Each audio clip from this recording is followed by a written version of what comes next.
अध्यात्म गुरु अजय भाई जी ने अटल जी के जीवन पर खास बातचीत की। हमारे संवाददाता गिरीश निशाना ने।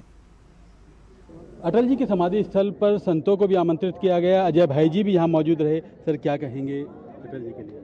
अटल जी की एक कविता है, कदम मिलाकर चलना होगा। तो वास्तव में इस राष्ट्र की आवश्यकता है, इस संस्कृति की आवश्यकता है कि हम सब कदम मिलाकर साथ साथ चलें और इस राष्ट्र को जो अटल जी का स्वप्न है, भारत वंदे जगद्गुरु, हम उस सपने को साकार करें। यही उनके प्रति सच्ची श्रद्धांजलि होगी। और संत समाज से उनका बहुत बहाव रहा। रामायण गीता उनका स्वाध्याय था, कवि थे, इसलिए उन सबको याद करते उनका चरित्र हमेशा अटल रहे, ऐसी कामना है। किस तरह देखते हैं उनके जीवन को? देखिए, उनको अजय शत्रु कहा जाता, उन अज्ञात शत्रु कहा जाता। उनका कोई शत्रु नहीं था, सबसे उनका प्रेम था।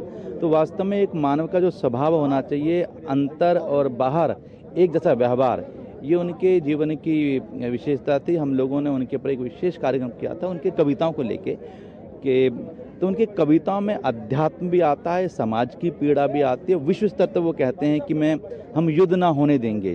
तो ये बुद्ध का संदेश, ये रविदास का, ये कबीर का संदेश उनके हृदय में रहता था। और वास्तव में अध्यात्म, राजनीति, सामाजिकता और संस्कृति का समन्वय अटल जी में था। और साथ में जो शौर्य जो उन्होंने परमाणु बम पोखरण में किया, वो उनके हृदय में बैठा शौर्य भी दिखलाता है।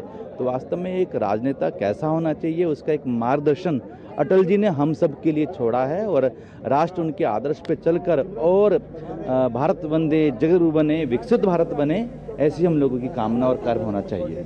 जैसे अजय भाई जी जो बता रहे थे किस तरह का व्यक्तित्व थे अटल जी। कैमरामैन आनंद कश्यप के साथ गिरीश निशाना, DD न्यूज, दिल्ली। और आइए अब आगे